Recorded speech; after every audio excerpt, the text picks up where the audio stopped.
Salut tout le monde! Ce soir, j'ai envie de prendre quelques minutes pour m'adresser à certaines personnes vraiment spécifiquement. J'aimerais m'adresser aux débutants dans le monde des chevaux. J'aimerais aussi, puis je vais inclure les gens qu'on qualifie de trop sensibles. Ceux qu'on dit « Ah, ben voyons donc, t'es bien sensible ».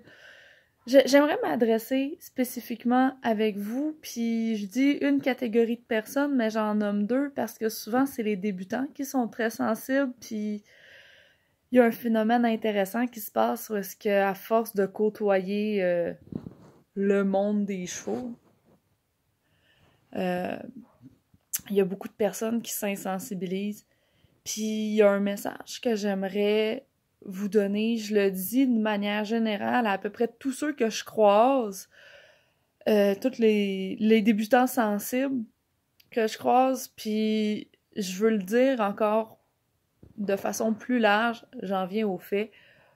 Mon message ce soir, c'est « Faites-vous confiance ». Faites-vous confiance. Les chevaux, c'est des animaux qui sont sensibles. Si t'es un débutant sensible, puis que des fois, ou souvent, il y a des gens qui te disent de faire quelque chose avec ton cheval, ou que ton cheval fait quelque chose, puis en dedans de toi, ça fait « Ah, mais je suis pas sûre, je connais pas ça, fait que j'ose pas dire le contraire, mais je suis pas sûre que j'aime vraiment ça, ce qui est en train de se passer avec mon cheval. » J'ai envie de vous dire, faites-vous confiance. Il y a beaucoup de personnes dans le monde des chevaux, puis je pense pas que je vais me faire des amis en disant ça, mais qui deviennent insensibles, qui utilisent des techniques qui sont pas aidantes pour le cheval, qui sont pas respectueuses pour le cheval.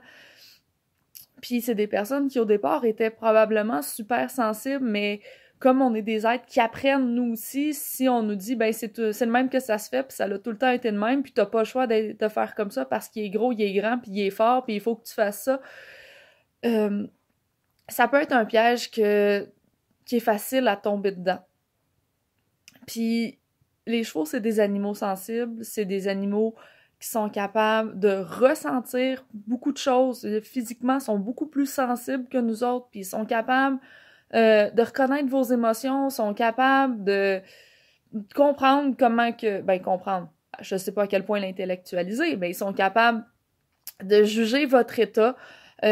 Si vous changez votre posture, si vous retenez votre respiration, c'est des détails qui vont remarquer. Puis si vous remarquez ces choses-là, peut-être pas consciemment, mais si c'est des détails que vous remarquez chez votre cheval, puis que en dedans de vous, ça fait « Je suis pas sûre que j'aime ça », ben vous avez le droit de pas aimer ça. Puis c'est pas parce que quelqu'un vous dit que nécessairement ça fait 50 ans qu'on fait ça comme ça, puis que c'est de même que ça se fait, que ça veut dire qu'il n'y a pas d'autre option, puis qu'il n'y a pas d'autre façon de faire, une façon de faire qui arriverait au même résultat, voire mieux, puis que... Ah, bon, une notification de mon téléphone, ça arrive une fois de temps en temps. C'est ça, que vous arriveriez pas au même résultat, voire mieux, sans avoir cette espèce de feeling en dedans, là, qu'il y a quelque chose qui est pas correct. Perdez-le pas, c'est important, ça. C'est vraiment quelque chose qui est important pour vous, de garder ce feeling-là, d'être capable de filer vos chevaux, de filer les situations. Puis, laissez pas personne vous prendre ça. C'est important. Fait que ça, c'est mon message que j'avais à vous passer aujourd'hui. Alors, si vous avez des commentaires, vous pouvez les écrire au bas du vidéo. Bonne soirée!